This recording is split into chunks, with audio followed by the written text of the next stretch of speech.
Good afternoon, everyone. So, in today's lecture, we'll discuss about cancer. ठीक है, तो cancer से रिलेटेड हम डिफरेंट टाइप के टॉपिक्स देखेंगे और इस पे बेस फिर क्वेश्चंस को भी करेंगे. ठीक है. सो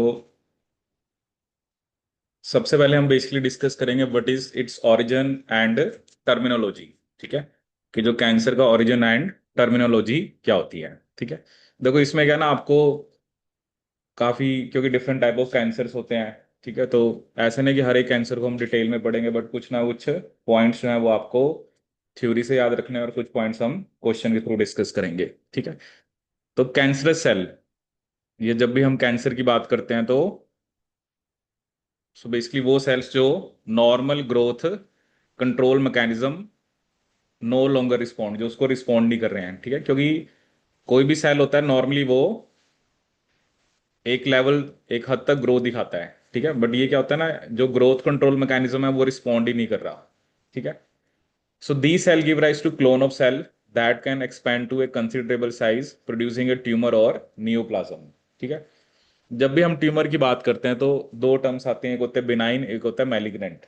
ठीक है, बिनाइन का मतलब क्या होता है कि that is not capable of indefinite growth. ठीक है, मतलब वो ऐसा नहीं है कि ग्रोथ करता ही जा रहा है, वो एक स्पेसिफिक एरिया में ही देखने को मिलेगा. ठीक है, जिसे आप बोल सकते हो लोकलाइज्ड. तो वो ट्यूमर जो एक स्पेसिफिक एरिया में हो रहा है या स्पेसिफिक ऑर्गन के अंदर हो रहा है, तो उसके सेल्स कहीं और नहीं जा रहे, या जो दूसरे हेल्दी सराउंडिंग टिश्यूज हैं उसको अफेक्ट नहीं कर रहे. A tumour that is not capable of indefinite growth and does not invade the healthy surrounding tissue extensively is benign. But वो ट्यूमर जो continues to grow and becomes progressively invasive is malignant. उसे हम क्या बोलते हैं, आपका malignant. The term cancer refers specifically to a malignant tumour. जो cancer हम टर्म यूज करते हैं वो किसके लिए टर्म यूज करते हैं, मैलिग्नेंट ट्यूमर के लिए. ठीक है, क्योंकि इसमें क्या होता है कि जो सेल्स हैं वो दूसरे बॉडी पार्ट्स में भी चले जाते हैं, जिसे हम एक वर्ड यूज करते हैं मेटास्टेसिस. ठीक है, in addition to uncontrolled growth, malignant tumors exhibit metastasis. In this process, small cluster of cancerous cell dislodge from a tumor, invade the blood or lymphatic vessels, and are carried to the other tissues where they continue to proliferate. In this way, a primary tumor at one site can give rise to a second tumor at another site. ठीक है, देखो वैसे तो normally ऐसा नहीं होता है कि जैसे अगर आप कोई भी एक सेल है, अगर वो किसी दूसरे ऑर्गन के सेल में जा रहे तो वहां पे वो डिवाइड नहीं करना चाहिए, बट कैंसर सेल तो ऐसे है ना कि वो दूसरी जगह पे भी जाके वो डिवाइड कर रहे हैं. ठीक है, तो एक प्राइमरी ट्यूमर जो पहले एक जगह बना था, वहां से कुछ सेल्स जो है वो डिसलॉज हुए, ब्लड और लिम्फेटिक वेसल्स के थ्रू वो दूसरे टिश्यूज में चले गए और वहां पर जाके उन्होंने प्रोलिफरेट करना स्टार्ट कर दिया. ठीक है, सो अब एक क्वेश्चन ये सबसे बेसिक आता है. ठीक है, बहुत ही सिंपल सा क्वेश्चन आता है कि जो मैलिग्नेंट ट्यूमर्स हैं या जो कैंसर्स हैं, they are classified according to the embryonic origin of tissue from which the tumor is derived. As we know that we are triploblastic. ठीक है, हमारी बॉडी में जितने भी ऑर्गन सेल्स हैं, so they have either ectodermal origin, endodermal origin और mesodermal origin. So सबसे पहले मोस्ट ऑफ द जो कैंसर्स होते हैं दे आर कार्सिनोमास. वो कौन से होते हैं आपके, कार्सिनोमास. ठीक है, तो जब भी कार्सिनोमा वर्ड आ गया तो they are derived from endodermal और ectodermal tissues such as skin और epithelial lining of the internal organs and glands. ठीक है, the majority of the cancers of colon, breast, prostate and lung are carcinomas. ठीक है ना, तो जिस भी कैंसर, जो भी कैंसर ओरिजिन की यहाँ पे बात करें कि जोन जोन से सेल्स हमारे अंदर एंडोडर्मल या एक्टोडर्मल ओरिजिन के हैं, अगर उन टिश्यूज में कैंसर होता है तो वो कौन सा कैंसर होता है, आपका कार्सिनोमा. ठीक है, अब दूसरा हमें क्या बताया, जो ल्यूकीमिया एंड लिम्फोमा. ठीक है, ल्यूकीमिया तो ये होता है कि चलो WBC का नंबर इंक्रीज हो गया, उसमें जो सेल्स होते हैं they proliferate as single cells. But lymphoma के अंदर ट्यूमर मास बन जाता है. ठीक है, जैसे भी हम आगे डिस्कस करेंगे, जैसे एक बर्किट लिम्फोमा होता है. ठीक है, तो लिम्फोमा के अंदर जो ट्यूमर मास बनता है. ठीक है, तो ल्यूकीमिया या जो लिम्फोमा है वो मैलिग्नेंट ट्यूमर्स हैं किसके, हिमेटोपोइटिक सेल्स के. ठीक है, क्योंकि हमारी ब्लड के अंदर जितने भी सेल्स हैं वो सारे के सारे कहाँ से बनते हैं, आपके बोन मैरो में. ठीक है, haematopoietic stem cell which give rise to the all cells of the blood, ठीक है। चाहे जितने भी WBC, RBC, प्लेटलेट, सबके सब किससे बनते हैं? हेमाटोपोइटिक स्टेम सेल से, ठीक है। So leukemias proliferate as single cells, whereas lymphomas tend to grow as tumor masses. देखो ये सबसे सिंपल क्वेश्चन आया पेपर के अंदर, 2-3 बार क्वेश्चन आया, उसमें मैच द फॉलोइंग था बस, कि ल्यूकीमिया क्या होता है, लिम्फोमा क्या होता है, कार्सिनोमा का क्या ओरिजिन है, तो बस आपको उसको मैच करना था, ठीक है। और जब हम बात करते हैं सार्कोमा की, ये कम लेस फ्रिक्वेंटली होते हैं। So they are derived from mesodermal connective tissue such as bone, fat and cartilage, ठीक है। तो वो ज्यादातर आपको सुनने को मिलता है ना, ब्रेस्ट कैंसर हो गया, प्रोस्टेट कैंसर हो गया, क्योंकि मेल के अंदर प्रोस्टेट ग्लैंड होती है। प्रोस्टेट कैंसर किसको होता है? मेल्स को। लंग कैंसर देखने को मिलता है, ठीक है। बाकी रीजन तो देखो अलग अलग होते हैं, कोई भी कैंसर होता है, कुछ हम रीजन देते हैं केमिकल की वजह से होता है, कुछ फिजिकल एजेंट्स होते हैं, कुछ बायोलॉजिकल भी होते हैं, कि कुछ वायरसेस भी होते हैं, they are also responsible for cancer, ठीक है। बट अभी फिलहाल आपको सिर्फ क्लासिफिकेशन याद रखनी है कि कार्सिनोमा मैं किसको बोलता हूं, ठीक है। कार्सिनोमा का मतलब जो एक्टोडर्मल या एंडोडर्मल ओरिजिन वाले हैं। Leukaemia, lymphoma, they are linked with the cells of blood which are hematopoietic cells of the bone marrow, and sarcomas are derived from the mesodermal connective tissue such as bone, fat and cartilage, ठीक है। तो ये आपको इसके अंदर ध्यान रखना है। अब बात आती है कि जो अभी हम डिस्कस कर रहे थे कि ये जो मैलिग्नेंट ट्रांसफॉर्मेशन हुई है, मतलब इसके पीछे क्या रीजन है, ठीक है। और दूसरी बात ये कि जो सेल्स हैं जिनके अंदर मैलिग्नेंट ट्रांसफॉर्मेशन हुई है, so how they are behaving different in a different way, वो नॉर्मल सेल से कैसे डिफरेंट है, ठीक है। तो जो ट्रांसफॉर्मेशन ऑफ सेल है वो मैंने आपको पहले ही बताया। इफ यू अगर वैसे भी आपको देखना है कि अगर आपको एक नॉर्मल सेल से कैंसर सेल बनाना है, तो the treatment of normal culture cells with chemical carcinogens, irradiation जैसे अल्ट्रावायलेट रेज होगी, एक्स रेज होगी, and certain viruses can alter their morphology and growth properties. In some cases, this process referred to as transformation makes the cell able to produce tumors when they are injected into animal, ठीक है। जैसे अगर आप इनमें से कोई भी chemical दो, क्योंकि स्टडी करना चाहते हैं ना कि कोई केमिकल कैंसर तो नहीं कर रहा, जैसे आपने माइस के ऊपर वर्क किया तो आपने केमिकल दे के देखा क्या उनके अंदर कोई ट्रांसफॉर्मेशन तो नहीं हुई। तो such cells are said to have undergone malignant transformation, and they exhibit properties in vitro similar to those of cancer cell, क्योंकि ये तो हमने इन विट्रो खुद से करा है ना, तो उनकी प्रॉपर्टी जो होती है वो किससे मैच कर रही है? कैंसर सेल से। अब सबसे पहला क्या होता है, जो कैंसर सेल्स होते हैं उनकी जो रिक्वायरमेंट है कि इसके लिए ग्रोथ फैक्टर और सीरम के लिए कम हो जाती है, ठीक है। जैसे नॉर्मल सेल जो है ऑब्वियसली उनको ग्रोथ फैक्टर चाहिए, सीरम चाहिए, तो एक तो वो रिक्वायरमेंट क्या होगी? कम होगी, ठीक है। दूसरा, they are no longer anchorage dependent. Generally जो एनिमल सेल होता है उसको सरफेस चाहिए होता है ग्रो होने के लिए, ठीक है ना, मतलब वो किसी ना किसी सरफेस से लिंक है तभी वो ग्रो करते हैं। बट ड्यू टू जब वो नॉर्मल सेल कैंसर सेल में कन्वर्ट हो गया, so they are no longer anchorage dependent, ठीक है। और तीसरा यहां पर क्या लिखा हुआ है? दे grow in a density independent fashion, ठीक है। नॉर्मली तो क्या होता है ना, जैसे सेल्स हैं उन्होंने ग्रो करना है तो वो एक नंबर तक ग्रो करते हैं, ठीक है ना। आपके ब्लड में डिफरेंट टाइप ऑफ सेल्स हैं, RBCs हैं, WBCs हैं, या आपके जो ऑर्गन है, देखो सेल्स तो है ही सी, करने को तो वो कितना भी डिवाइड कर सकते हैं, बट एक डेंसिटी होती है कि जब एक डेंसिटी रीच होगी तो उसके बाद वो ग्रो नहीं कर रहे, ठीक है। बट ये डेंसिटी इंडिपेंडेंट फैशन में ग्रो कर रहे हैं, ठीक है। तो ये 2-3 प्रॉपर्टीज जो हैं जो आपको याद रखनी है कि जो ट्रांसफॉर्म्ड सेल्स हैं, how they are different from normal cell. पहला यहां पर क्या है? Decrease requirements for growth factor and serum. Second यहां पर क्या है? No longer anchorage dependent. And third is they grow in a density independent fashion, ठीक है। अब यहां पर हमें क्या बताया कि वेरियस केमिकल एजेंट्स, चाहे वो आपके जैसे एग्जांपल उसने हमें क्या दिया, DNA alkylating agents and physical agent, चाहे वो अल्ट्रावायलेट लाइट है, आयनाइजिंग रेडिएशन है, that cause mutation have been shown to induce transformation, ठीक है। क्योंकि केमिकल अलग अलग टाइप के आपने पढ़े हैं, जब म्यूटेशंस पढ़ी हैं, चाहे वो डीएमिनेटिंग एजेंट्स हैं, अल्काइलेटिंग एजेंट है तो वो भी म्यूटेशंस ही ना एक तरह से। The importance of mutagenesis in the induction of cancer is illustrated by disease such as xeroderma pigmentosum, ठीक है।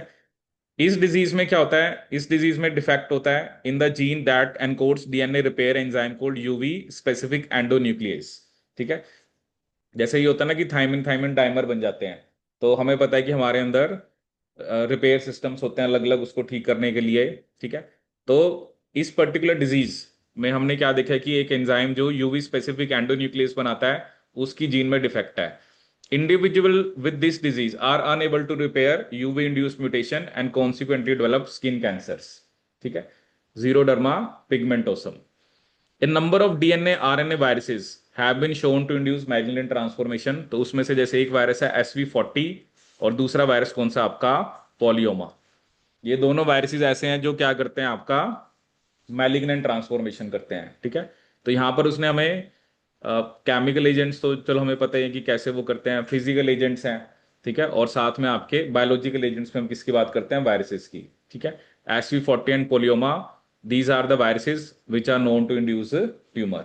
ठीक है, देखो अलग अलग होते हैं, जैसे आपने एक ये भी सुना होगा ह्यूमन पैप्लियोमा वायरस, वो क्या करता है, ह्यूमन पैप्लियोमा वायरस किसके लिए रिस्पॉन्सिबल है, अभी पीछे क्या था ना, इसकी वैक्सीन भी आई है, that is for cervical carcinoma, HPV। ठीक है, ह्यूमन पैप्लियोमा वायरस होता है।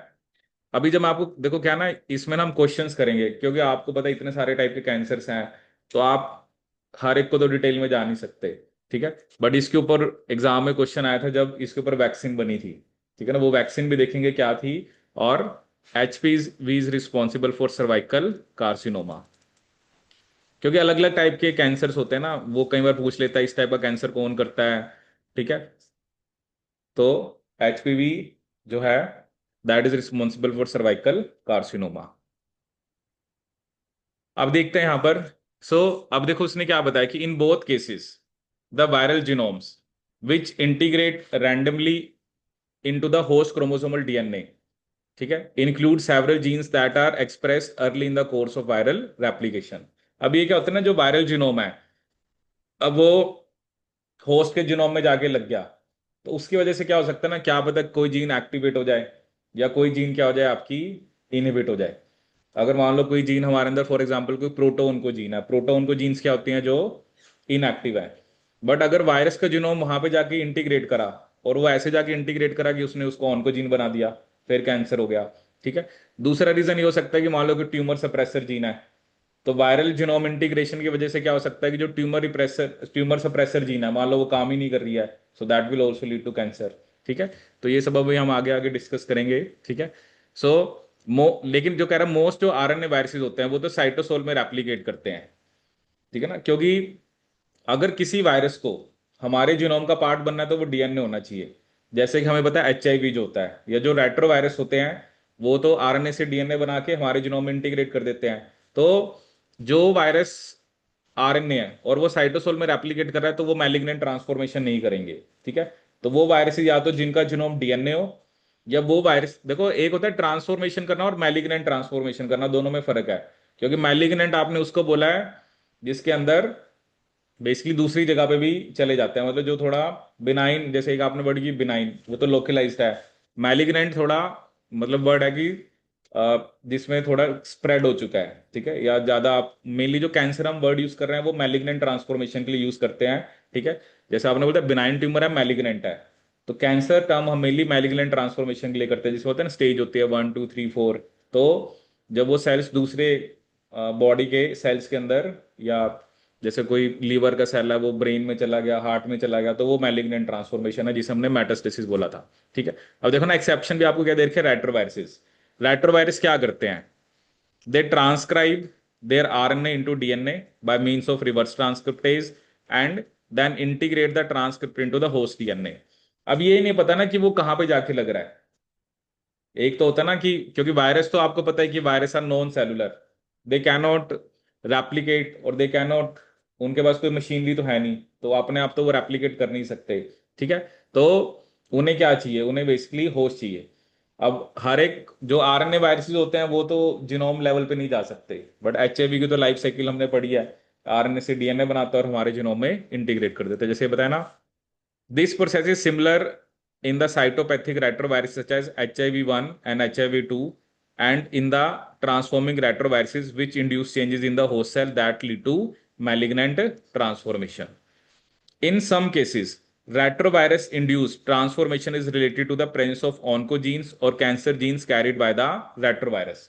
अब कई बार ये भी हो सकता है ना, जो वायरस है वो उसके उसके पास कुछ ऐसी जीन्स हैं जिसकी वजह से ज्यादा ग्रोथ देखने को मिल रही है।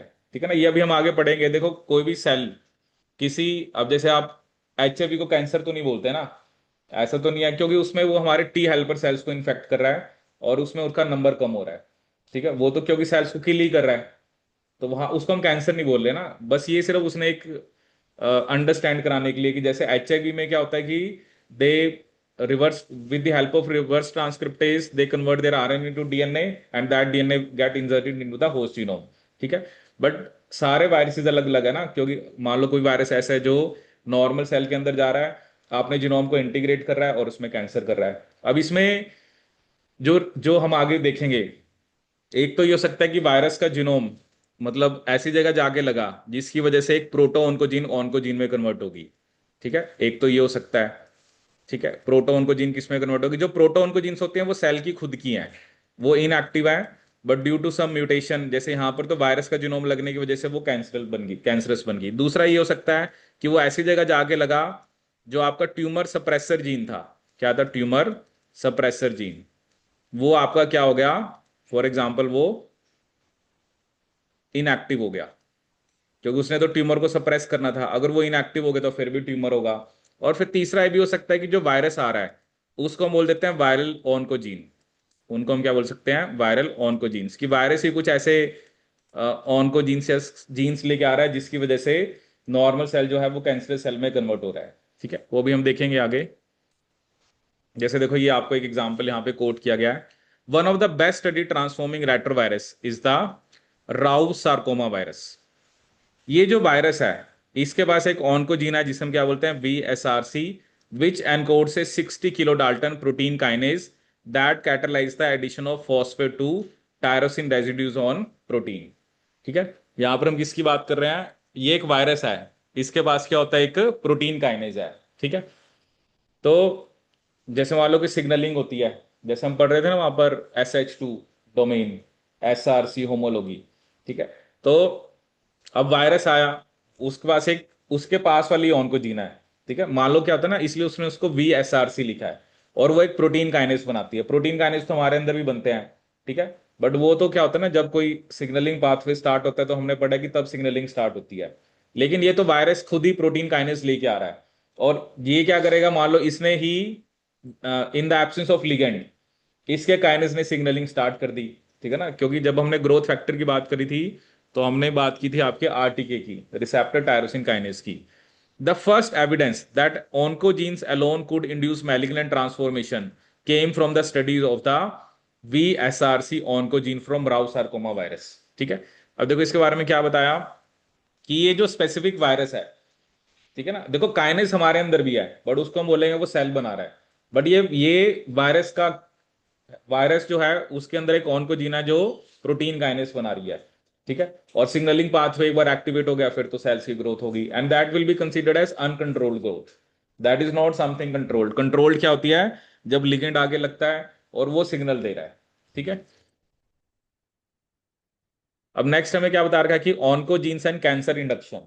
ठीक है, in 1971, Howard Tamin suggested that oncogenes might not be unique to transforming viruses, but might also be found in normal cells, जो मैं आपको पहले ही बता रहा था, जिसे हम प्रोटो ऑन्कोजीन्स और सेलुलर ऑन्कोजीन्स बोलते हैं। ठीक है, indeed he propose that virus might acquire oncogenes from the genome of an infected cell.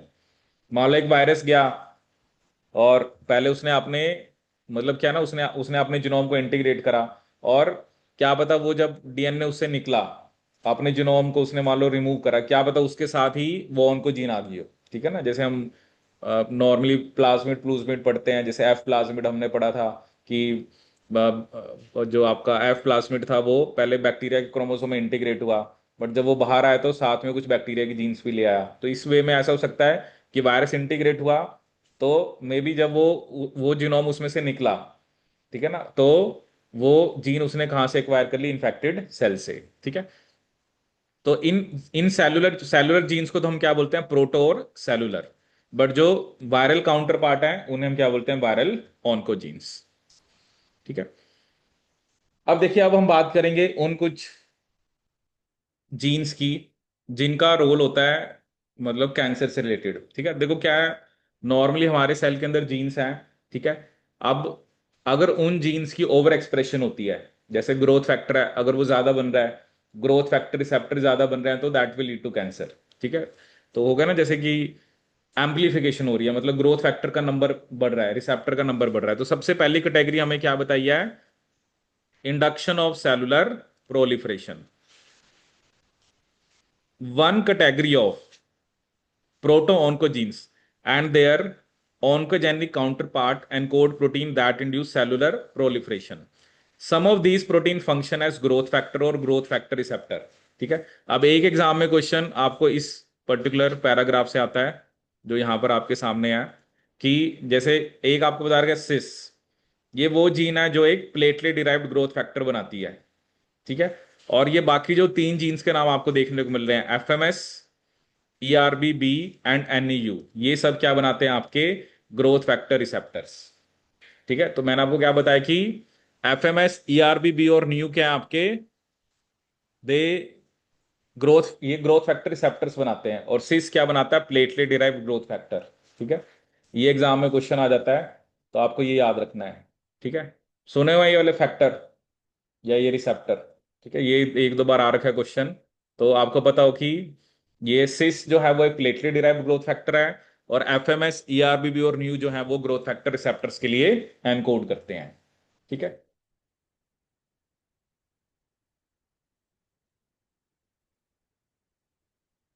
तो चलिए देखते हैं इसमें नेक्स्ट।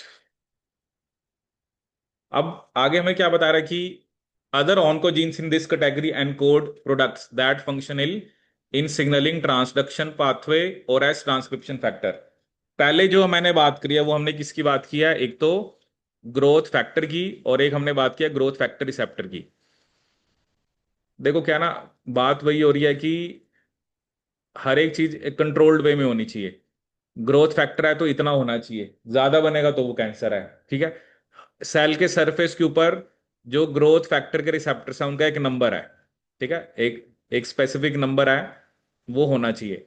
अगर वो रिसेप्टर्स का नंबर भी इंक्रीज हो गया, so that will also lead to cancer.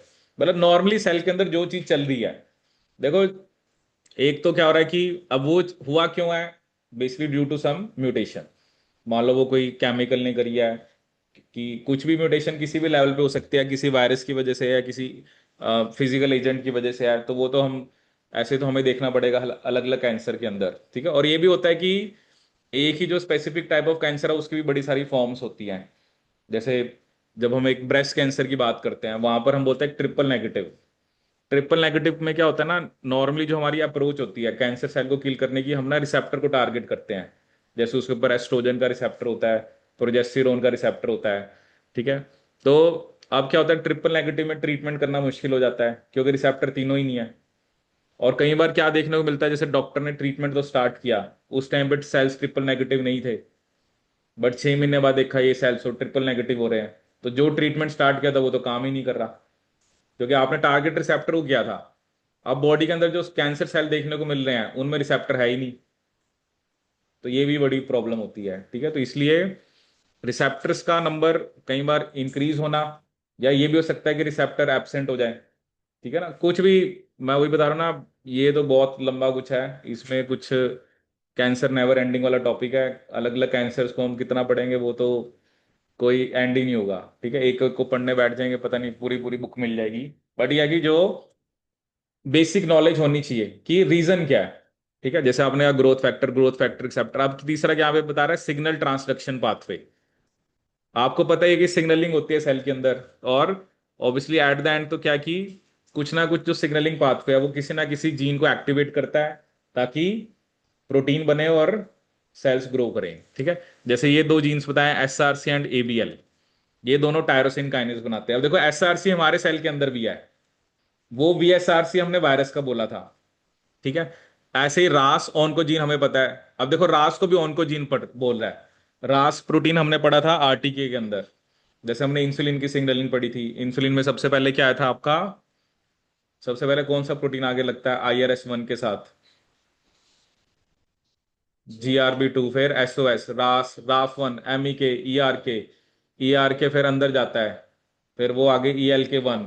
तो इसी तरह से अब इसको ऑन्कोजीन, वैसे तो रास नॉर अगर तो रास नॉर्मल काम कर रहा है, अब मान लो रास में ऐसा हो कि जनरली उसके साथ जब GTP लगा होता है तब वो इनएक्टिव है, जब GTP लगा होता है वो एक्टिव है। मान लो कुछ ऐसी म्यूटेशन हो जाए कि वो मतलब GTP नहीं भी बाउंड है तब भी एक्टिव है, so that will also lead, तो फिर तो सिग्नलिंग पाथवे आपका चलता रहेगा ना। ठीक है। इसके अलावा MYC, जुन एंड फोस, ये तीनों क्या इनकोड करते हैं आपके ट्रांसक्रिप्शन फैक्टर। ठीक है। इनकी आप एक लिस्ट बना लेना, तभी आपको ये याद रहेंगे। ठीक है, क्योंकि ये ना कंफ्यूज करेंगे आपको ना, ऐसे सिस बताया, ये तीनों क्या है। ठीक है। और आपका ये रास क्या है, SRC ABL क्या है। अब इन सबको वो ऑन्कोजीन्स बोल रहा है। अगर ये जीन्स हमारे अंदर नॉर्मल काम कर रही हैं तो ये नॉर्मल जीन्स हैं। ठीक है। ये हम ये भी नहीं कह रहे कि ये जीन्स इनएक्टिव फॉर्म में होती हैं, दे फंक्शन इनका चाहिए, ये हमें चाहिए, रास भी चाहिए हमारे सेल को सिग्नलिंग के लिए, ट्रांसक्रिप्शन फैक्टर भी चाहिए, but over activity of any of these oncogenes. ठीक है, मतलब हम नॉर्मल जीन्स को ही ऑन्कोजीन्स बोल रहे हैं। अगर तो वो जैसे नॉर्मल बिहेव करनी चाहिए तो वो ठीक है, बट जब उसके अंदर कुछ ट्रांसफॉर्मेशन हुई जिसकी वजह से उसकी एक्टिविटी बढ़ गई। ठीक है। अब देखो ना, दो चीजें होते हैं, इन जीन्स की तो ओवर एक्टिविटी की वजह से होगा, लेकिन जब अभी हम आगे पढ़ेंगे ट्यूमर सप्रेसर जीन, उनकी हम बोलेंगे डिक्रीज एक्टिविटी, क्योंकि उसका काम था ट्यूमर को सप्रेस करना। तो अगर वो कम बनेगा so that will also lead to tumour formation. ठीक है। अभी हम यही देखेंगे, तो यहां पर ये बता रखा है यहां पर, तो over activity of any of these oncogene में रिजल्ट इन अनरेगुलेटेड प्रोलिफरेशन। अब देखो, inhibition of cellular proliferation, a second category of cancer associated genes called tumor suppressor genes or anti-oncogenes and code protein that inhibit excessive cell proliferation. Inactivation of these results in the unregulated proliferation, कि अगर ये जो tumour suppressor jeans हैं, क्योंकि इनको हम क्या बोल रहे हैं, एंटी ऑन्को जीन्स, तो ये एक्सेसिव सेल प्रोलिफरेशन को इनहिबिट करती हैं। ठीक है। आपने पढ़ा ही है पहले, चाहे सेल बायो में कॉमन हम पढ़ते हैं P53 के बारे में, रेटिनोब्लास्टोमा के बारे में। ठीक है। तो ये क्या है, ये एक तरह से क्या है, ट्यूमर सप्रेसर जीन है। जैसे रेटिनोब्लास्टोमा एक रेयर चाइल्डहुड ट्यूमर है in which tumours develop from the neural precursor cell in the immature retina. जो अफेक्टेड चाइल्ड है उसमें एक म्यूटेटेड रेटिनोब्लास्टोमा एलील आई है। ठीक है। Somatic inactivation of the remaining allele leads to tumour growth, क्योंकि retinoblastoma को हम ट्यूमर सप्रेसर जीन बोलते हैं। ठीक है। ये भी हमने पढ़ा था जब सेल साइकिल के बारे में पढ़ा था। ठीक है, कि रेटिनोब्लास्टोमा जैसे E2F के साथ कॉम्प्लेक्स बना लेता है। ठीक है। सो probably the single most frequent genetic abnormality in human cancer is mutation in P53, which encodes a nuclear phosphoprotein. ठीक है।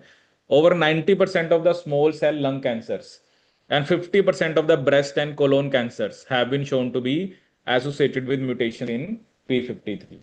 ठीक है। तो हमने देखा है कि कौन सी जीन में प्रॉब्लम है आपकी, P53 के अंदर। ठीक है।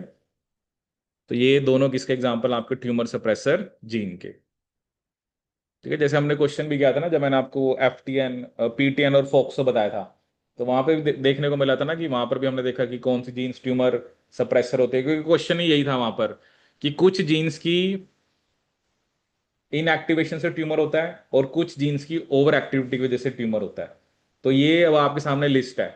अभी तक जैसे जो पिछली जीन्स आपने पढ़ी, चाहे वो आपका SRC है, ABL है, MYC है, जुन है, फोस है, या ये सारे जो है सिस है, FMS है, ERBB है, न्यू है, जहां पर भी ये नाम आएंगे इनकी ओवर एक्टिविटी की वजह से कैंसर होता है। बट जब हम रेटिनोब्लास्टोमा और P53 की बात कर रहे हैं, इनकी इनएक्टिवेशन की वजह से ट्यूमर होता है। ठीक है।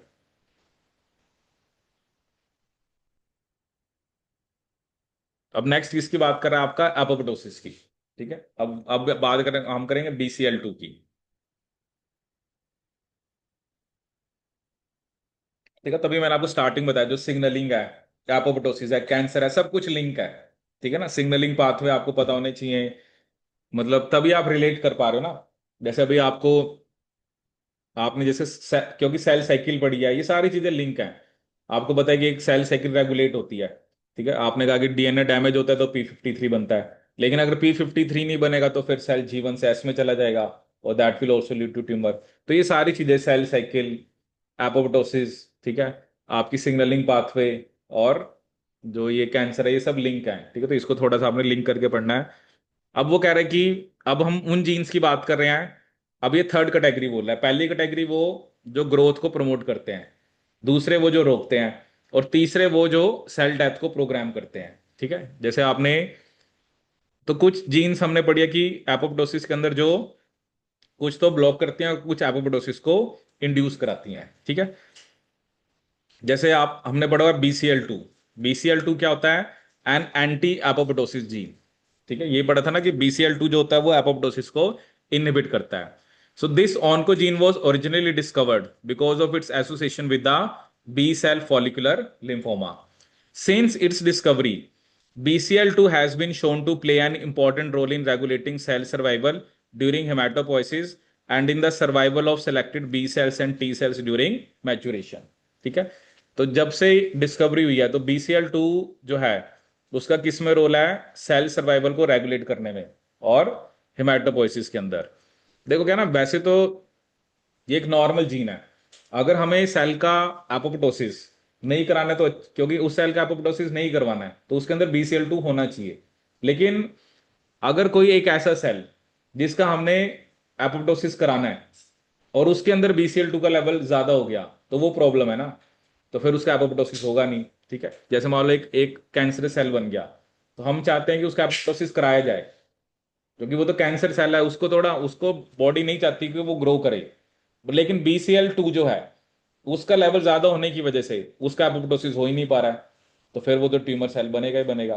फिर वो सेल्स आपके ग्रो करेंगे। जैसे अब यहाँ पे एग्जांपल दिया है, interestingly Epstein Barr virus contains a gene that has sequence homology to BCL2 and may act in a similar manner to suppress apoptosis, ठीक है।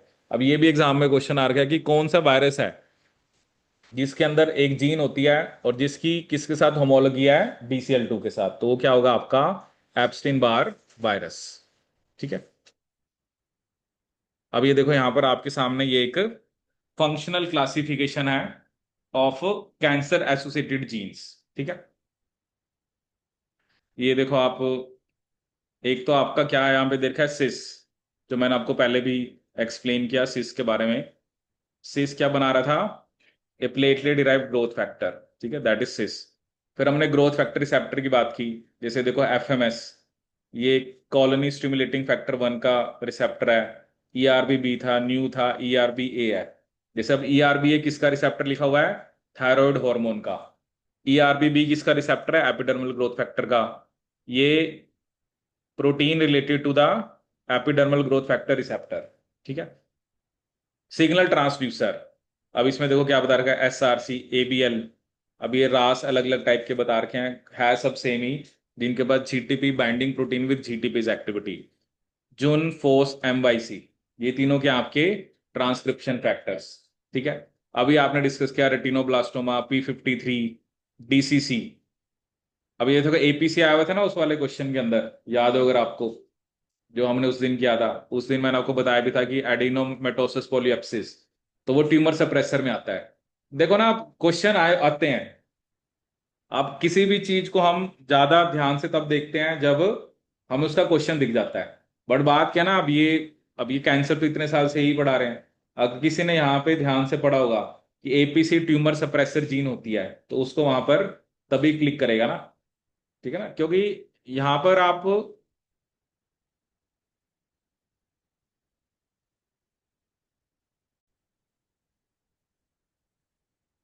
ठीक है। तो ये सब आपकी जो ट्यूमर सप्रेसर जीन्स है, जैसे RB, P53, DCC, APC, ठीक है। और जैसे क्या लिखा है, NF1 एंड WT1, ठीक है।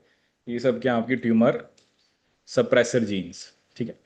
और एक अभी हमने डिस्कस की थी BCL2। तो BCL2 के बारे में क्या बताया था मैंने आपको, जो एपोप्टोसिस को इनहिबिट करती है।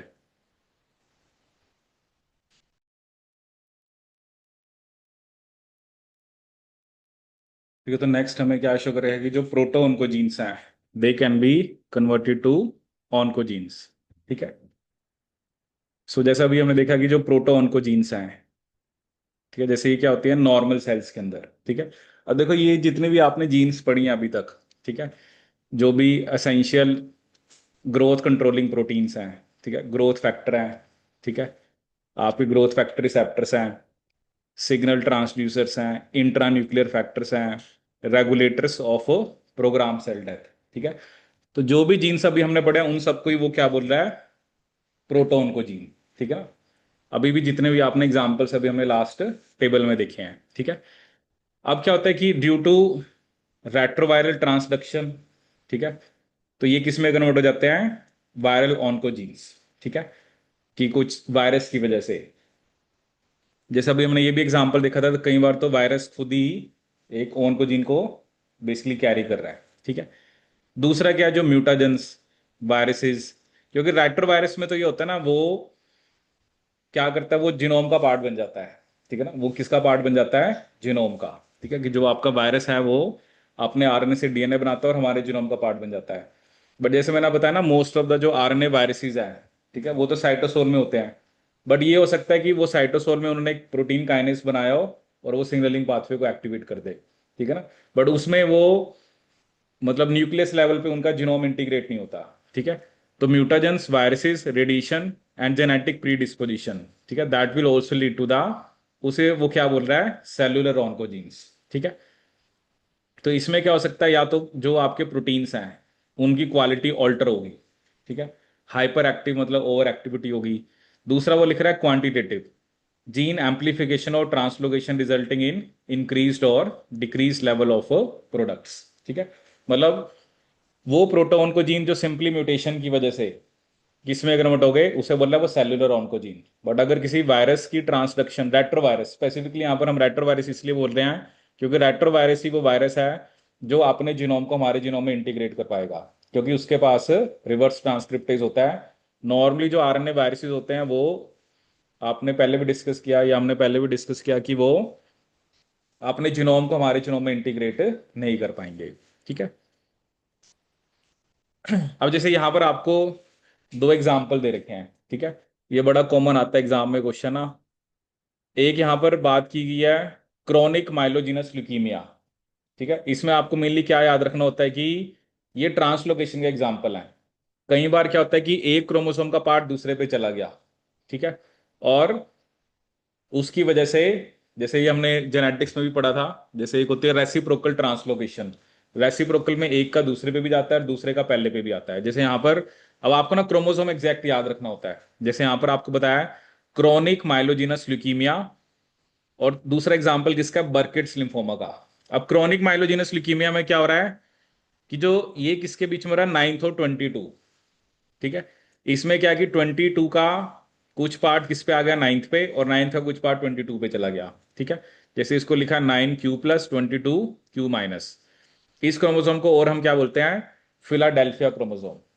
ठीक है, देखो यहां पे लिखा है ना कि so leukemic cells from all patients with CML contain the so-called Philadelphia chromosome, which results from a translocation between the chromosome 9 and 22। इसमें ट्रांसलोकेशन किसके बीच में हो रही है, 9 एंड 22 के बीच में। ठीक है, दूसरा जो है, जिनको बर्किट्स लिम्फोमा होता है, उनके अंदर जो ट्रांसलोकेशन है वो कौन से क्रोमोसोम के बीच है, क्रोमोसोम 8 टू क्रोमोसोम 14। ठीक है, क्रोमोसोम 8 टू क्रोमोसोम 14। देखो इस क्वेश्चन में कई बार वो उससे भी लिंक कर देते हैं, जो हमने जेनेटिक्स में पढ़ा था ना, N1 N2 T1 T2। जो हमने पढ़ा था कि आपका ऑल्टरनेट सेग्रीगेशन होती है, एडजेसेंट सेग्रीगेशन 1 होती है, एडजेसेंट सेग्रीगेशन 2 है, तो उसमें भी हम क्या लिखते थे, ट्रांसलोकेटेड। ठीक है, so it is known that this translocation involves A CM/C। अब CM/C अभी हमने पढ़ा था क्या, ये एक M/C क्या पढ़ा था अभी, ट्रांसक्रिप्शन फैक्टर। अब क्या हुआ, पहले ये 8th क्रोमोसोम पे था, ठीक है, और ये दो जीन्स दिखा रहे हैं CH, VH। अब क्या हुआ, ये जो आपका यहां से 8th क्रोमोसोम पे क्या आ गया, यहां से VH आ गया, और इसका जो CM/C है वो किस पे चला गया, 14th पे चला गया। देखो क्या ना, जब एक, अब ऐसे कोई जीन ट्रांसलोकेशन की वजह से अगर एक से दूसरे पे चलेगी, तो फिर उसका बिहेवियर तो चेंज होगा ही होगा। ठीक है ना, वो कुछ भी हो सकता है, क्या पता वो ट्रांसक्रिप्शन फैक्टर में भी ज्यादा बनने लग जाए या ट्रांसक्रिप्शन फैक्टर कम बनने लग जाए, वो कुछ भी हो सकता है, वो हमें नहीं पता ना, क्योंकि जब वो अपने क्रोमोसोम पे है तो वो एक स्पेसिफिक जगह पे है, ठीक है। बट जब वो वहां से एक क्रोमोसोम का पार्ट कट हो गए, दूसरे क्रोमोसोम पे चला गया, तो वो नहीं पता ना कि उसका बिहेवियर कैसा होगा, ठीक है। So abnormalities such as these detected by banding analysis, ठीक है। जैसे हम अलग अलग टाइप के बैंडिंग टेक्निक होती हैं, जी बैंडिंग होती है, आर बैंडिंग होती है, क्योंकि हमें हमारे पास नॉर्मल बैंडिंग होती है कि जो नॉर्मल पर्सन के अंदर 23 क्रोमोसोम है उसका बैंडिंग पैटर्न कैसा है। और अगर अगर जैसे अब इसमें क्या होगा, आपको पता लग जाएगा ना कि कुछ ना कुछ पार्ट डिलीट हुआ है और कुछ ना कुछ पार्ट उसमें ऐड हुआ है, ठीक है। तो ये आपको, और बाकी सिम्टम्स होते हैं, जैसे डॉक्टर होता है ना, डॉक्टर कुछ ना कुछ टेस्ट करते हैं, सिम्टम्स के बेस पे वो कहते हैं कि आप ये वाला टेस्ट कराओ, ठीक है ना। तो ये दोनों ट्रांसलोकेशन की वजह से हैं, ठीक है। इस पे आता है क्वेश्चन दोनों के ऊपर, क्रॉनिक माइलोजिनस ल्यूकीमिया और बर्किड लिम्फोमा। इस पे तो अभी आई थिंक जुलाई जो आपका अभी एग्जाम हुआ था जुलाई 24 में, उस पे उसमें आया हुआ था क्वेश्चन। ये सब क्वेश्चन हम करेंगे बाद में डिस्कस ना, बट वही है ना, पहले आपको थ्योरी याद होनी चाहिए, चाहे सिग्नलिंग है, चाहे एपोप्टोसिस है, चाहे कैंसर है, ठीक है। अब आपको अगर ऐसा क्वेश्चन है, आपको पता भी अगर सीएमएल की बात हो रही है तो ट्रांसलोकेशन 9th और 22nd क्रोमोसोम के बीच में ही है। या कई बार ऐसा क्वेश्चन आ जाता है कि अगर हम फिलाडेल्फिया क्रोमोसोम की बात कर रहे हैं, ठीक है, तो हम कौन सी डिजीज की बात कर रहे हैं, तो हम बात कर रहे हैं क्रॉनिक माइलोजिनस ल्यूकीमिया। और 8th और 14th के बीच में ट्रांसलोकेशन हो रही है, तो हम किसकी बात कर रहे हैं, आपकी बर्किट्स लिम्फोमा की। किसकी बात कर रहे हैं, बर्किट्स लिम्फोमा की, ठीक है। अब देखो यहां पर आपको एग्जांपल दे रहा है वायरल इंटीग्रेशन का, ठीक है। Viral integration into the host cell genome में itself serve to convert a proto oncogene into transforming oncogene, जो भी हम डिस्कस कर रहे थे। जैसे एग्जांपल दे रहा है, कहता है जो एवियन लिकोसिस वायरस है विच इज ए रेट्रोवायरस, उसके पास कोई वायरल ऑन्कोजीन नहीं है, फिर भी वो लिम्फोमा कैसे बना रहा है। जैसे एक तो होता है ना, जैसे आप कह रहे हो कि ये ऑन्कोजीन वायरस लेके आ रहा है, ठीक है, तो यहां पर वायरस के पास तो कोई ऑन्कोजीन है ही नहीं। तो उन्होंने क्या देखा, जो रेट्रोवायरस है वो कहां पे जाके वो इंटीग्रेट होता है, कौन सी जीन के अंदर जाके, CMYC। CMYC क्या बनाती है, ट्रांसक्रिप्शन फैक्टर, ठीक है।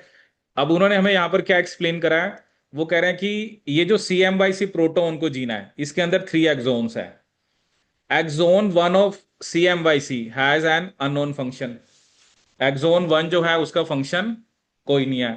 जो 2 एंड 3 है वो CMYC प्रोटीन बनाते हैं। तो वो कह रहा है कि अगर AVL का जो जीनोम है, अगर एक्सोन 1 और 2 के बीच में जाके इंटीग्रेट होता है, तो उस केस में हमने क्या देखा है कि जो this allow the pro virus promoter to increase transcription of exon 2 and 3 resulting in the increase synthesis of CMYC। तो एक्सोन 1 का तो रोल नहीं है, बट जब आपका AVL, देखो ये अब जो वायरस का जीनोम इंटीग्रेट होना, ये सब चीजें रैंडम है, ये तो किसी को नहीं पता ना। कई बार मे बी वायरस का जीनोम जाके इंटीग्रेट हो रहा है, बट वो आपको कुछ इफेक्ट ही नहीं देखने को मिल रहा, क्योंकि मे बी वो ऐसे रीजन में जाके लगा है जहां पर लगने से कोई प्रॉब्लम नहीं हुई है। बट अगर वो AVL वाला जो वायरस का जीनोम है, क्योंकि ये रेट्रो वायरस है, देखो एक बात आपको क्लियर हो जानी चाहिए, जब भी हम इस चीज की बात कर रहे हैं कि वायरस का जीनोम होस्ट सेल के जीनोम में इंटीग्रेट हो रहा है, तो उसके दो ही रीजन हो सकते हैं, या तो वायरस का जीनोम DNA हो, अगर उसका RNA है तो उसके पास रिवर्स ट्रांसक्रिप्टेज एक्टिविटी होनी चाहिए, तभी वो RNA से DNA बना के होस्ट सेल के जीनोम में इंटीग्रेट कर सकता है, ठीक है। सो अब यहां पर उसने हमें क्या बताया कि AVL वायरस के पास कोई ऑन्कोजीन नहीं है, बट वायरस ऐसी जगह जाके लगा जिससे नॉर्मल जो हमारी प्रोटो ऑन्कोजीन थी, ठीक है, क्योंकि ये एक तरह से ट्रांसक्रिप्शन फैक्टर है, उसकी एक्सप्रेशन क्या होगी, इंक्रीज होगी, ठीक है। अब नेक्स्ट यहां पर हम किसकी बात करेंगे, ट्यूमर एंटीजेंस की, ठीक है, कि ट्यूमर एंटीजेंस क्या होते हैं। The subdiscipline of tumour immunology involves the study of antigen और tumour cells and the immune response to these antigens, ठीक है। देखो बॉडी के अंदर ट्यूमर सेल तो वैसे भी बनते रहते हैं, बट हमारे अंदर क्या है, हमारे अंदर हमारा इम्यून सिस्टम है, ठीक है। अब ये तो वही है ना कि इम्यून सिस्टम का फेलियर है कि वो ट्यूमर सेल को रिकॉग्नाइज नहीं कर पाया और ट्यूमर बन गया, ठीक है। अब जैसे बता रहा है कि 2 type of tumour antigens have been identified on tumour cell. एक होता है ट्यूमर स्पेसिफिक ट्रांसप्लांटेशन एंटीजन, एक होता है ट्यूमर एसोसिएटेड ट्रांसप्लांटेशन एंटीजेंस, ठीक है। Tumour specific antigens are unique to tumour cells and do not occur on normal cells in the body, कि जो ट्यूमर स्पेसिफिक एंटीजेंस होते हैं वो किसको यूनिक होते हैं, वो ट्यूमर सेल्स के ऊपर होते हैं, और वो कभी भी नॉर्मल सेल्स के ऊपर नहीं होते. They may result from mutation in tumor cell that generate altered cellular protein. Cytosolic processing of these protein would give rise to novel peptides that are presented with MHC class 1 molecule. ठीक है. Actually क्या होता है कि मान लो कोई ऐसा protein है जो कि जैसे म्यूटेशन होगी, म्यूटेशन के बाद जो प्रोटीन बना है वो खराब है. ठीक है ना, क्योंकि वो खराब है तभी तो क्या है वो, तभी तो उस सेल को हम क्या बोल रहे हैं आपका, वो ट्यूमर स्पेसिफिक एंटीजन है. ठीक है. अब क्या होता है, आपको पता है कि इम्यूनो में हम क्या पढ़ते हैं कि एमएससी क्लास 1, एमएससी क्लास 1 जो होता है वो सारे न्यूक्लिएटेड सेल्स के ऊपर होता है. जितने भी न्यूक्लिएटेड सेल्स हैं उन सब के ऊपर एमएससी क्लास 1 होता है. एमएससी क्लास 1 ने उस ऑल्टर्ड पेप्टाइड को प्रेजेंट किया, और उससे इम्यून सिस्टम को पता लगा कि इस सेल को मारना है. ठीक है. और अब एक वे होता है, जैसे हम एक टर्म और यूज करते हैं, tumour immunity. Most of the tumour cell क्या करते हैं, उनके जो सेल का सरफेस है, मान लो एक सेल के सरफेस के ऊपर 1000 एमएससी क्लास 1 होने चाहिए थे. जस्ट हम एक एग्जांपल ले रहे हैं, वो तो डिपेंड करता है कि कितने होते हैं. तो ट्यूमर सेल क्या करता है, वो अपने ऊपर ना एमएससी क्लास 1 का नंबर कम कर लेता है, या बिल्कुल ही नहीं होते. अब अगर एमएससी क्लास 1 अगर सेल के ऊपर एब्सेंट होंगे तो इम्यून सिस्टम को पता ही नहीं लगेगा ये सेल ट्यूमर सेल है, क्योंकि इम्यून सिस्टम को तो बताना पड़ेगा ना. एमएससी क्लास 1 उस ऑल्टर्ड प्रोटीन को प्रेजेंट करेगा, और मेरा इम्यून सिस्टम आके उस सेल को मार देगा, क्योंकि वो ऑल्टर्ड वाला है. लेकिन एक हम वर्ड क्या यूज करते हैं, ट्यूमर इम्यूनिटी. ट्यूमर सेल कैसे अपने आप को इम्यून सिस्टम से बचाए, वो क्या करते हैं, वो एमएससी क्लास 1 का नंबर या तो कम कर लेते हैं या एब्सेंट ही होता है. तो जिसकी वजह से क्या होता है आपका, वो अपने आप को इम्यून सिस्टम से बचा लेता है. ठीक है. अब ट्यूमर एसोसिएटेड एंटीजेंस का क्या मतलब है, which are not unique to tumour cells. So they may be proteins that are expressed on normal cells during foetal development. जैसे कुछ प्रोटीन ऐसे होते हैं जब मतलब फीटल स्टेज थी, जब मतलब फीटस था उस टाइम पे तो उसके ऊपर वो एक्सप्रेस हो रहे थे, बट उस टाइम पे इम्यून सिस्टम इमेच्योर था और उसने रिस्पॉन्ड नहीं करा. ठीक है. But that normally are not express in adult. वो जो फीटल स्टेज पे जो कुछ एंटीजेंस थे, जनरली वो एडल्ट के अंदर एक्सप्रेस नहीं करते. But reactivation of the embryonic genes that encode this protein in tumour cell results in their expression on the fully differentiated tumour cell. ठीक है. तो इसको हम ट्यूमर एसोसिएटेड बोल रहे हैं. थे ये पहले भी, बट क्योंकि उस टाइम इम्यून सिस्टम इमेच्योर था, उसने रिस्पॉन्ड किया नहीं. और बाद में जनरली तो एक्सप्रेस नहीं होते हैं, but may be due to some reason अगर वो एक्सप्रेस हो गए तो that will lead to tumour. ठीक है. जैसे एक और भी यहां पे बता रखा है कि जो ट्यूमर एसोसिएटेड एंटीजेंस होते हैं, they may also be proteins that are normally expressed at extremely low level on normal cells, but are expressed at much higher level on the tumour cell. कि ये इनका लेवल नॉर्मल सेल्स पे तो बहुत कम होता है, बट ट्यूमर सेल्स में क्या होता है, बहुत ज्यादा होता है. ठीक है. अब हमें क्या बता रहे कि it is now clear that जो ट्यूमर एंटीजेंस हैं recognized by human T cells, उनको हम 4 मेजर कैटेगरीज के अंदर रख सकते हैं. Fall into one of the 4 major categories. एक वो एंटीजन जो सिर्फ ट्यूमर सेल ही एक्सप्रेस करते हैं. ठीक है. दूसरा वो antigens which are encoded by the variant form of normal genes that have been altered by mutation. ठीक है. एक तो वो कह रहे हैं कि जो सिर्फ ट्यूमर ही करते हैं एक्सक्लूसिवली. एक वो एंटीजन जो किसी जीन में म्यूटेशन की वजह से जो प्रोटीन बना है, क्योंकि वो प्रोटीन डिफरेंट होगा नॉर्मल प्रोटीन से. तीसरा वो क्या कर रहा है, वो एंटीजन जो कुछ स्टेज पे ही होते हैं, जिसको अभी हम डिस्कस कर रहे थे, जो ऑनकोफिटल, अभी हम एग्जांपल भी लेंगे, उन्हें बोलते हैं ऑनकोफिटल एंटीजेंस. और फोर्थ क्या बता रहा है, जो ओवर एक्सप्रेस हो रहे हैं पर्टिकुलर ट्यूमर के अंदर. ठीक है. तो एक वो एंटीजन जो सिर्फ ट्यूमर सेल्स ही एक्सप्रेस करते हैं, उसको हम ट्यूमर स्पेसिफिक ही बोलेंगे. ठीक है. ये एक वो जो नॉर्मल जीन की वेरिएंट फॉर्म की, नॉर्मल जीन जो है उसमें कुछ म्यूटेशन हुई और उससे जो प्रोटीन बना वो एक वेरिएंट फॉर्म है, वो आपका एंटीजन की तरह काम कर रहा है. एक अभी हमने डिस्कस किया जिसको हमने ट्यूमर क्या बोला, ट्यूमर एसोसिएटेड एंटीजेंस. और एक ओवर एक्सप्रेस जो करते हैं. ठीक है. अब ये देखो, ये जो भी मैं आपको बता रहा था, ये एक नॉर्मल सेल है. ठीक है. अब यहां पर उसने एग्जांपल हमें किसका दिया, tumour specific transplantation antigen and tumour associated. अब एक नॉर्मल सेल, ये तो सेल्फ पेप्टाइड है. ठीक है. ये तो चलो सेल का खुद का प्रोटीन है. ठीक है. अब क्या हुआ, म्यूटेशन जनरेट्स न्यू पेप्टाइड, ठीक है, इन क्लास 1 MHC मॉलिक्यूल, इसको वो क्या बोल रहा है, ट्यूमर स्पेसिफिक, ठीक है। एक वो क्या बोल रहा है, इन appropriate expression of embryonic gene, जो भी मैंने आपको बताया, जिसे हम बोलते हैं ऑनकोफिटल पेप्टाइड, इसमें अभी हम एक दो एग्जांपल्स भी कोट करेंगे, ठीक है। और तीसरा उसने हमें क्या बताया, over expression of normal protein, जैसे आपके सेल के अंदर प्रोटीन जो है, जैसे यहां पर एक प्रोटीन शो कर रखा है और एक प्रोटीन ये शो कर रखा है, ठीक है, मान लो ये दो हैं। अब एक क्या उसने बताया कि आपका जो पेप्टाइड ऑल्टर्ड हो गया, ठीक है ना, जैसे पेप्टाइड ये ऑल्टर्ड वाला है। दूसरा उसने हमें क्या बताया, जैसे ये जो ब्लैक में शो करा है, नॉर्मली ये जीन एक्सप्रेस नहीं करती हैं, ठीक है, क्योंकि ये फीटल स्टेज में ही करते हैं, बट इसकी एक्सप्रेशन होगी। अब तीसरा क्या कर रहा है, जो प्रोटीन बन रहा है उसकी एक्सप्रेशन ज्यादा है, उसको भी, क्योंकि फिर अगर वो ज्यादा होंगे फिर एमएससी क्लास 1 ज्यादा प्रेजेंट करेगा, और इम्यून सिस्टम को पता लग जाएगा कि ये अब नॉर्मल सेल है। अब मान लो सेल एक प्रोटीन ज्यादा बना रहा है बट एमएससी क्लास 1 उसको प्रेजेंट ही नहीं कर रहा, तो हमारे इम्यून सिस्टम को पता नहीं लगेगा, ठीक है ना, क्योंकि अगर आपने इम्यूनोलॉजी पढ़ा है तो आपको पता है कि जो टीसी सेल्स होते हैं हमारे अंदर, they are MSC class 1 restricted, और एमएससी क्लास 1 ओ न्यूक्लिएटेड सेल्स के ऊपर होता है, और टीसी को हम क्या बोलते हैं, CD8 पॉजिटिव, ये बोलते हैं ना, ये CD8 पॉजिटिव होते हैं, क्योंकि प्रेजेंट तो करना पड़ता है, ठीक है ना, जैसे हम जब दूसरे बोलते हैं जिनके ऊपर एमएससी क्लास 2 होता है वो एंटीजन प्रेजेंटिंग सेल होते हैं, तो सेल्स को एंटीजन को तो प्रेजेंट करना पड़ेगा, तभी इम्यून सिस्टम के सेल्स जो हैं वो उसको रेकग्नाइज कर पाएंगे, ठीक है।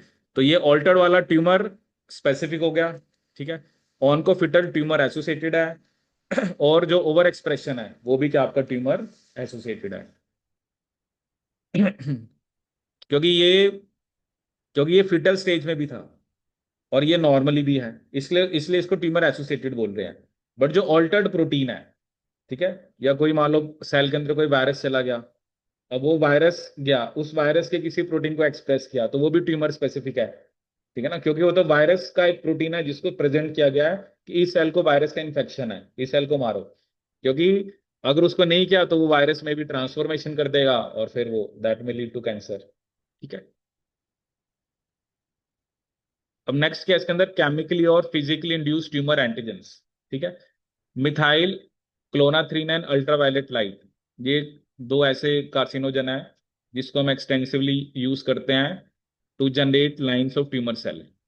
When syngeneic animals are injected with killed cells from a carcinogen induced tumor cell line, ठीक है, जैसे एक एनिमल है, आपने उनको वो वाले सेल्स दिए, किल्ड सेल्स दिए, जैसे एक आपके पास एक carcinogen induced tumour cell line है, उसके सेल्स को आपने एक एनिमल में डाला, तो animals develop a specific immunological response that can protect against later challenge by the live cells of the same line but not other tumour cell lines.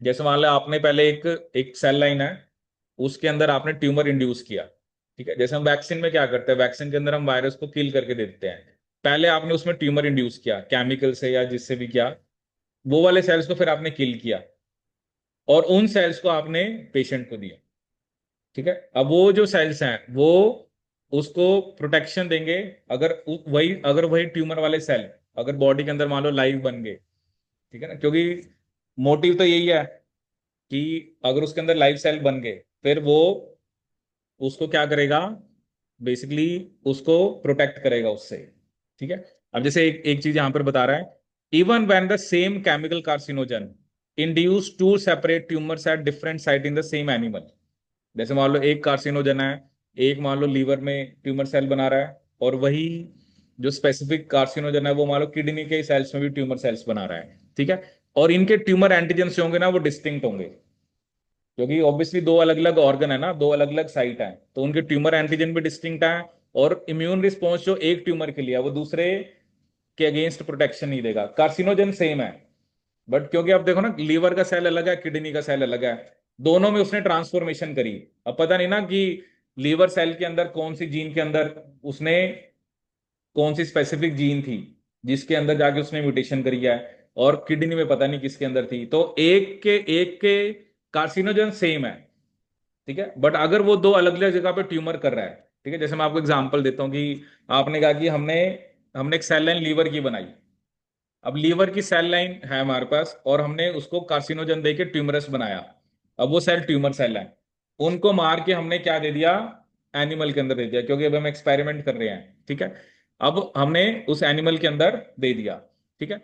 अब वो जो सेल्स हैं, अगर उसकी बॉडी के अंदर ट्यूमर के सेल्स लाइव बनेंगे, ठीक है, तो वो जो उसको प्रोटेक्शन देगा वो सिर्फ लीवर के लिए देगा, ठीक है, किडनी के लिए नहीं देगा। किडनी की सेल, या तो फिर किडनी की जो सेल लाइन है उसके अलग सेल लाइन बनाओ, उसमें अलग से ट्यूमर इंड्यूस कराओ, फिर उसको किल करके दो। क्योंकि दोनों के एंटीजन डिफरेंट है, ठीक है ना, दोनों के एंटीजन डिफरेंट है, क्योंकि किल करके आपने दिया तो इम्यूनोलॉजिकल रिस्पॉन्स आया है, क्योंकि जो किल्ड सेल है, जैसे वैक्सीन का भी यही प्रिंसिपल होता है, आप उसी वायरस को किल करके या वीक करके देते हो ताकि इम्यून सिस्टम डेवलप हो जाए, और बॉडी में जब लाइव वायरस आए तो इम्यून सिस्टम उसको मार दे, ठीक है। तो ये अब वही होता है ना, ऐसे वैक्सीन जो है, जैसे अलग अलग टाइप की वैक्सीन आती हैं, जो मैंने आपको बताया कि, अब जैसे मैंने अभी आपको उसकी बताई थी सर्वाइकल कार्सिनोमा के लिए पैप्लियोमा वायरस, तो उसमें हमने वायरस को ही दिया है। कि अब कुछ वैक्सीन ऐसी होती हैं, वैक्सीन अभी हमने आगे टॉपिक पढ़ेंगे, वैसे वैक्सीन अलग अलग टाइप के होते हैं, कुछ होती है जिसे बोलते हैं सब यूनिट वैक्सीन, आप सिर्फ वायरस का कुछ पार्ट देते हो, थोड़ा सा आपने कोई प्रोटीन, स्पाइक प्रोटीन दे दिया, इम्यून सिस्टम एक्टिवेट हो गया, अब लाइव वायरस बॉडी में आएगा तो वो कैंसर नहीं कर पाएगा, ठीक है ना। बट देखो ना, हर एक कैंसर के पीछे रीजन वायरस नहीं है, ठीक है ना। वैक्सीन जनरली जब हम बनाते हैं तो कोई वायरस होता है या कई बार टॉक्सिन होते हैं बैक्टीरिया के, उसको हम टॉक्सोइड बना के देते हैं। बट आप ये तो नहीं कह सकते ना कि हर एक कैंसर के पीछे वायरस रिस्पॉन्सिबल है। अब आपने वही करा ना, आपने वायरस को क्या करके दे दिया, मतलब उसका कुछ प्रोटीन का उसका कुछ पार्ट दे दिया, इम्यून सिस्टम एक्टिवेट हो गया। अब वो लाइव वायरस बॉडी में आएगा तो इम्यून सिस्टम मार देगा, और इम्यून सिस्टम अगर उसको मार देगा तो वो फिर सर्वाइकल कार्सिनोमा नहीं कर पाएगा, ठीक है।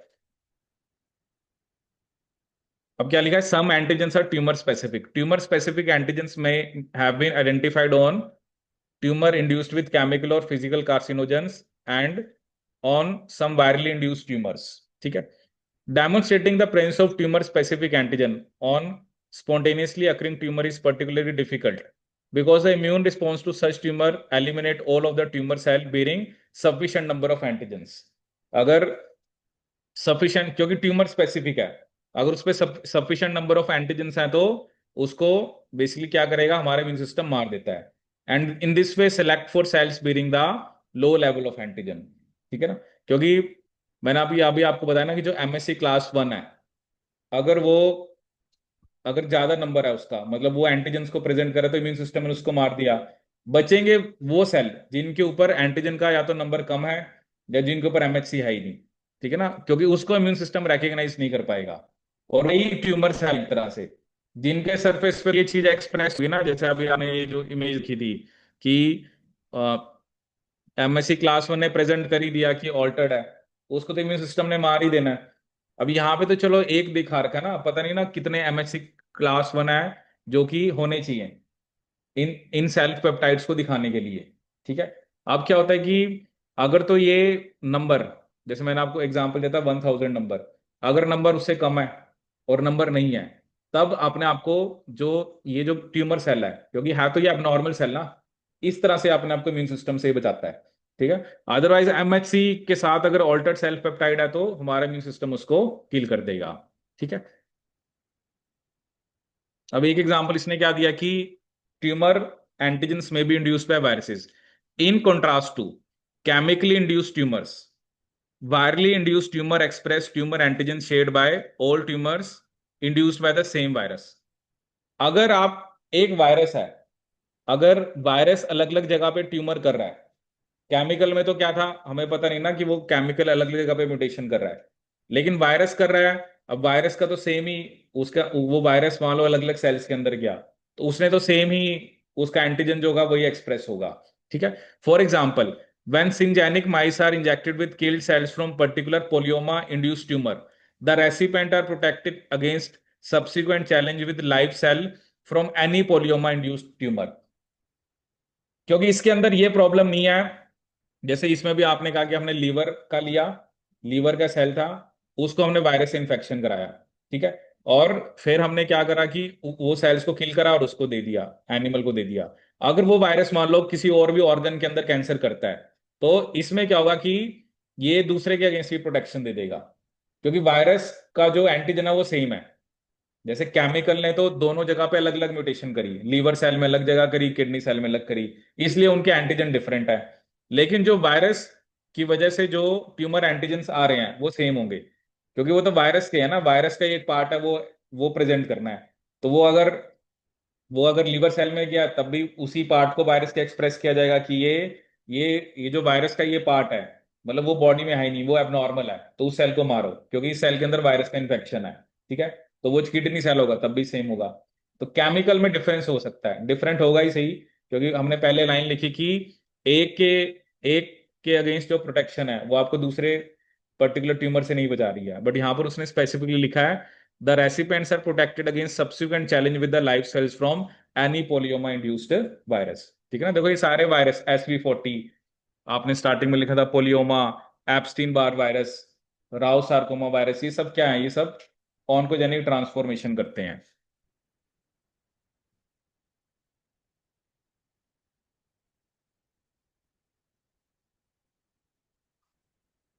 ठीक है, नेक्स्ट इसमें हमें क्या बता रखा है कि अब वगैरह लाइक वाइज जो when lymphocytes are transferred from mice with a virus induced tumor into a normal syngeneic recipient, the recipient reject the subsequent transplants of the all syngeneic tumors induced by the same virus। इसमें आपने क्या करा, जिस जिस जिस virus ने tumour करा है, ठीक है ना, तो उसमें क्या बन गए होंगे, उसके अंदर इम्यून सिस्टम ने रिस्पॉन्ड तो करा ही है।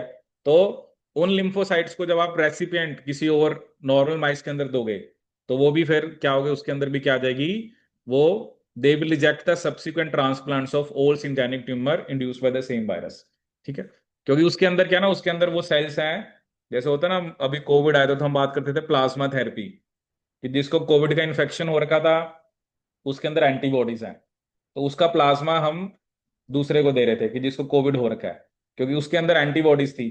ऐसे वो यहाँ पर क्या करे कि वो माइस, मतलब जिसके अंदर हमने मान लो वायरस इंड्यूस ट्यूमर कराया, अब बात क्या ना, वो आपने तो वायरस दिया बट उस माइस ने रिस्पॉन्ड तो किया होगा ना उस वायरस को रिजेक्ट करने के लिए, तो उसके अंदर लिम्फोसाइट्स होंगे। अगर अगर हम उन लिम्फोसाइट्स को रेसिपिएंट में डाल देंगे तो उसमें भी इम्यूनिटी आ जाएगी, तो वो उस वायरस को क्या कर देंगे, किल कर देंगे। In the case of SV40 and polyoma-induced tumor, the presence of tumor antigen is related to the neoplastic state of the cell। ठीक है, नियोप्लास्टिक मतलब वही है जो आपका अब नॉर्मल आपको ग्रोथ देखने को मिल रही है, क्योंकि कुछ ना कुछ तो डिफरेंस है ना, जब आप एक नॉर्मल सेल को देख रहे हो कि अब नॉर्मल सेल को देख रहे हो। जैसे हमने स्टार्टिंग में भी कुछ डिफरेंसेस की बात करी, जैसे उनकी ग्रोथ रिक्वायरमेंट, जो सीरम रिक्वायरमेंट है वो कम हो जाती है। ठीक है, और दे कॉन्टैक्ट इनहिबिशन, ठीक है ना, मतलब नॉर्मली क्या होता है कि एक एक स्पेसिफिक टाइप ऑफ सेल है, when it comes in contact with the other type of cell, तो they will not grow, it will not grow. But जो जैसे होता है एक लीवर का सेल ले लो, एक किडनी का सेल ले लो, ठीक है, क्योंकि लीवर और किडनी में बहुत सारे टाइप के सेल हैं, अगर आप जैसे लीवर का सेल किडनी के कांटेक्ट में आएगा तो वो ग्रो ही नहीं करेगा। लेकिन कैंसर सेल क्या है, वो लीवर के अंदर अगर वो सेल कैंसर सेल है और वो किडनी में भी जाके ग्रो कर रहा है, नॉर्मल सेल कॉन्टैक्ट इनहिबिशन दिखाता है कि वो खुद के जैसे सेल्स के साथ ही ग्रो करता है, अगर किसी दूसरे टाइप का सेल है तो वो ग्रो ही नहीं करेगा। ठीक है, इसलिए हम ये भी बोलते हैं कि कैंसर सेल एक प्रॉपर्टी दिखाता है जिसे हम क्या बोलते हैं, कॉन्टैक्ट इनहिबिशन। ठीक है, मतलब they do not show contact inhibition. ठीक है, नॉर्मल सेल दिखाता है बट कैंसर सेल आपका नहीं शो करता है। ठीक है, जैसे ये बता रहा है कि जो बर्किड लिम्फोमा सेल है, they have been shown to express a nuclear antigen of Epstein Barr virus. ठीक है ना, बर्किड लिम्फोमा वैसे हमने क्या पढ़ा था कि जिसमें ट्रांसलोकेशन हुई है कौन कौन सी जीन के बीच में, क्रोमोसोम के बीच में 8 and 14।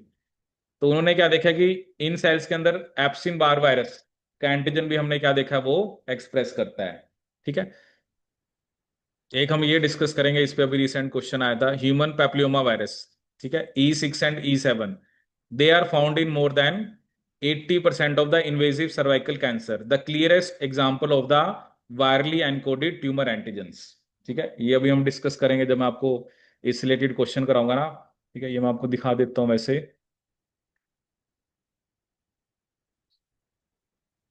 ये सारे क्वेश्चन है जो आपने करने हैं।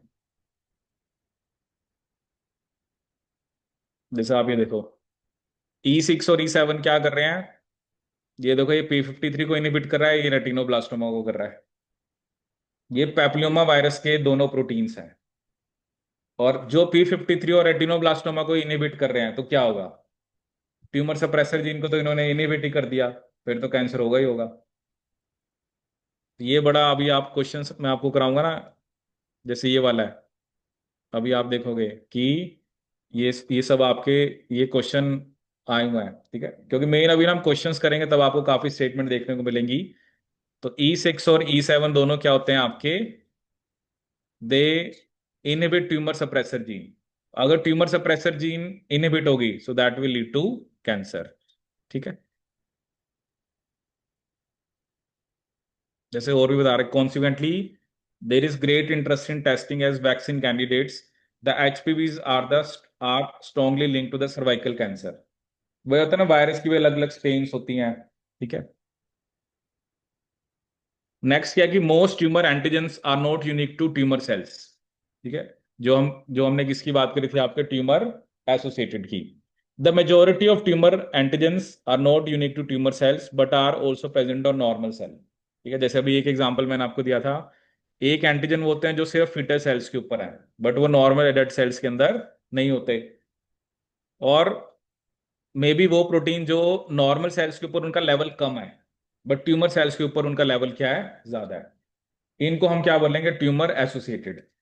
जैसे अभी मैंने आपको बताया था कि जो एक तरह से एक रिसेप्टर है या एक ग्रोथ फैक्टर है, तो ग्रोथ फैक्टर नॉर्मली भी सेल के अंदर, मान लो, या जो ग्रोथ फैक्टर रिसेप्टर है उसमें एक स्पेसिफिक नंबर है, अगर वो ज्यादा हो गया तो that will also lead to tumour. जैसे देखो यहाँ पे आपको एग्जांपल दे रखा है, several growth factor receptors are expressed at significantly increased levels on tumor cells and can serve as tumor associated antigen। जैसे आपको बता रहा है कि एपिडर्मल ग्रोथ फैक्टर रिसेप्टर, हमने क्या देखा है कि in comparison to normal cell 100 times greater जो है। ठीक है ना। For instance, a variety of tumour cell express था epidermal growth factor receptor at levels 100 times greater than that in the normal cell. दूसरा एग्जांपल क्या दे रहा है, जैसे एक स्पेसिफिक रिसेप्टर है किसका, ट्रांसफेरिन ग्रोथ फैक्टर। ठीक है। ये इसको हम क्या बोलते हैं, P97। इसका काम क्या होता है, ये आयरन का ट्रांसपोर्ट कराता है सेल्स के अंदर। नॉर्मल सेल्स के अंदर जो P97 है उसके 8,000 से कम मॉलिक्यूल्स होते हैं, लेकिन जो मेलानोमा सेल्स हैं उस पे कितने होते हैं, 50,000 टू आपके 5 लाख मॉलिक्यूल ऑफ P97%। तो वो ये रहा ना कि वो एक एक तरह से ये क्या आपका एक ट्रांसफेरिंग ग्रोथ फैक्टर है। तो अगर इसका नंबर ज्यादा होगा तो ये आयरन का अपटेक क्या आपका ज्यादा करा रहा है। ठीक है ना। देखो कोई भी चीज है, एट द एंड उसका कॉन्सिक्वेंस तो बाद में पता लगता है ना, कि जैसे ग्रोथ फैक्टर ज्यादा, ग्रोथ फैक्टर रिसेप्टर, क्योंकि सेल्स जो है वो अब नॉर्मली ग्रो कर रहे हैं। ठीक है। और लास्ट इसमें हमें किसके बारे में बता रखा है, ऑनकोफिटल के बारे में। ठीक है। देखो बार बार वही चीजें रिपीट हो रही हैं, आपको ये समझना है कि ट्यूमर स्पेसिफिक क्या होता है, ट्यूमर एसोसिएटेड क्या होता है। अगर कोई ग्रोथ फैक्टर या ग्रोथ फैक्टर रिसेप्टर का नंबर ज्यादा है तो वो किसका एग्जाम्पल है, आपका ट्यूमर एसोसिएटेड का। ठीक है। ऑनकोफिटल मैंने आपको पहले ही बताया कि ये वो एंटीजेंस होते हैं जो हमारे अर्ली एम्ब्रियोनिक डेवलपमेंट में होते हैं, उस टाइम पे हमारे इम्यून सिस्टम क्या है, वीक है। ठीक है, that is immunocompetence, before the immune system acquires immunocompetence. If these antigens appear later on cancer cell, they are recognized as non-self and induced and immunological response। ठीक है। अगर ये बाद में आ जाते हैं, ठीक है, वैसे तो ये सेल्फ ही हैं क्योंकि फीटल स्टेज में थे। ठीक है। बट वही था ना कि उस टाइम पे इम्यून सिस्टम इतना एक्टिव होता नहीं है। और वैसे ये जनरल, अगर हम बात करें, जनरली बात करें, तो ये जो आपके ऑनकोफिटल एंटीजेंस हैं, ठीक है, ये नॉर्मल पर्सन में एक्सप्रेस नहीं होते हैं, बट इन जीन्स की रिएक्टिवेशन की वजह से क्या हो जाता है, आपका ट्यूमर हो जाता है। ठीक है। वैसे तो वही है ना कि इम्यून सिस्टम ने इनको नॉन सेल्फ ही रिकग्नाइज करना है, बट अगर वो नहीं कर पाया तो फिर ये ग्रो करेंगे। ठीक है, क्योंकि अगर उसने रिकग्नाइज कर लिया फिर तो उसको मार ही देगा ना, फिर तो ट्यूमर नहीं होगा। जैसे दो एग्जांपल आपको बता रहा है, alpha fetoprotein and कार्सिनो embryonic antigen.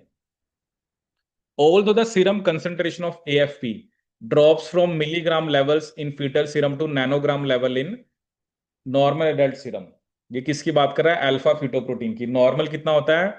Milligram में होता है, और फीटल सीरम में ये नैनोग्राम में. ठीक है, मतलब फीटल के अंदर मिलीग्राम्स में होता है, एडल्ट के अंदर नैनोग्राम्स में होता है. तो बहुत सारे लीवर कैंसर्स में क्या देखा गया है? इसका लेवल ज्यादा देखा गया है. ठीक है ये किसके एग्जाम्पल? जो फीटल स्टेज में एक्सप्रेस हुए थे. ठीक है, एक अल्फा फीटोप्रोटीन और दूसरा आपका कार्सिनो एम्ब्रियोनिक एंटीजन. ठीक है, जैसे क्या ना, इसमें तो बता रहा है लेवल कम है, तो ठीक है, एडल्ट्स में लेवल कम है तो that is not a tumour state. But अगर वो ज्यादा बन रहा है, सो दैट में लीड टू ट्यूमर. जैसे ये बता रहा है सीए, ये एक मेम्ब्रेन ग्लाइकोप्रोटीन है जो गैस्ट्रो इंटेस्टिनल और लीवर सेल्स में होता है of 2 to 6 month old fetuses.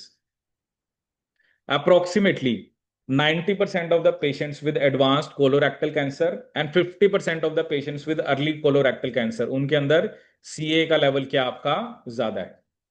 ठीक है, so however, because AFP and CA, they can be found in trace amounts in normal adults and some non cancerous disease state.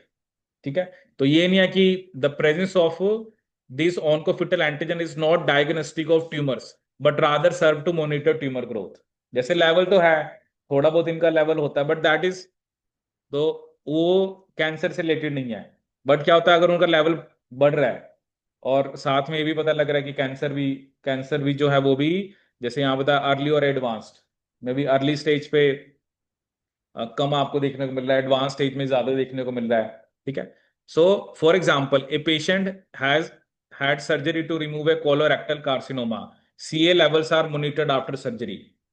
ठीक है ना, क्योंकि वो इसको क्या करते रहते हैं? मॉनिटर करते रहते हैं. क्योंकि अगर दोबारा लेवल बढ़ने लग गया तो फिर वो एक इंडिकेशन है कि ट्यूमर ग्रोथ दोबारा रिज्यूम हो गई है. ठीक है ना, ये देखो, अब ये सब वही तरह, these things go cancer specific. ठीक है ना, अलग अलग टाइप के कैंसर हैं, अलग अलग उनके रीजन है. ठीक है, बट बेसिक हमें ये समझना है. सबसे पहले जो मैंने आपको एक चीज बताई थी कि दैट इज अबाउट, कि सबसे पहले आपको जीन्स याद रखनी है.